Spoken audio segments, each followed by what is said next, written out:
we just had a federal election. How are you guys thinking now about immigration policy?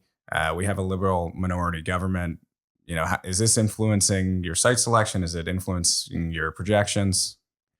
It's a good question. And, I think we've learned a couple lessons over the course of, at least my career.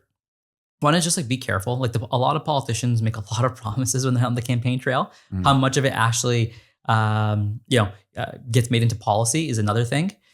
What that policy looks like at the end of the day is a completely other thing. And then there's these secondary effects. And I'll give you an example. The provincial government went out and they said, hey, we're going to freeze DCs when you do a site plan application. And we're going to give you a DC discount, actually. And it was great. I think that's something the industry was advocating for, and we were all thrilled because obviously DCs are far too high. Right.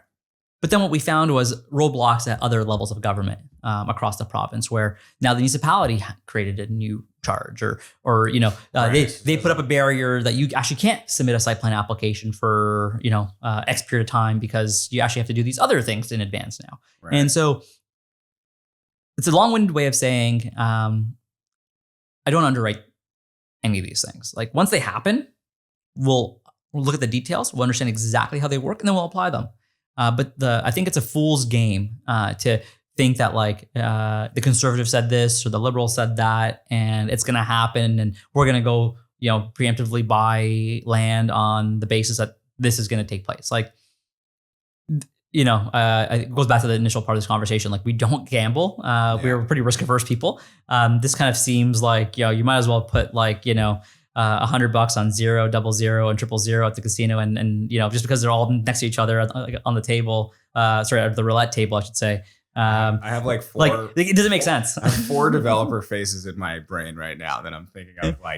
Yes, let's go. And the reason why is just it's kind of lived experience. We've heard these promises, and then when the policies get made, they're just different. And it would have been a massive misstep to have thought that was going to take place in the shape and form that it was communicated to us. So I think we're being patient.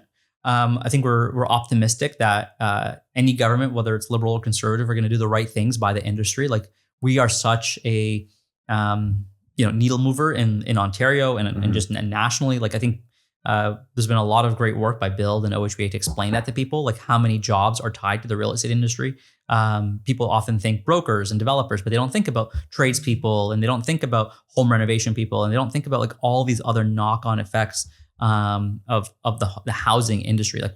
Don't quote me, but I think it's 1 in 5 jobs, or 15 or 16% of the jobs in Ontario are real estate or real estate related. Yeah. Makes sense. So we think they're going to do the right thing. What that looks like, I don't know. There's different programs, and I think the one thing I hope happens in this time of need is that egos are set aside. If someone had a good idea, whether it's conservative or liberal, that people just say, yeah, that was a good idea, and we're going to adopt it because it's a good idea. Be collaborative. In the real estate industry, if someone did something on a building, we're really good at construction. Mm-hmm. At CentreCourt. Yeah. And often people will call us and say, hey, how the hell did you do A, B, and C? We don't just say take a hike. We say, yeah, listen, this is how we did it. Right. We're happy to answer the questions. And why not? First of all, I think it's, there's nothing wrong with reaching out, right? And asking a question and learning. And ultimately, if it benefits everybody, it doesn't matter that originated with, A or B. The point is it's happening.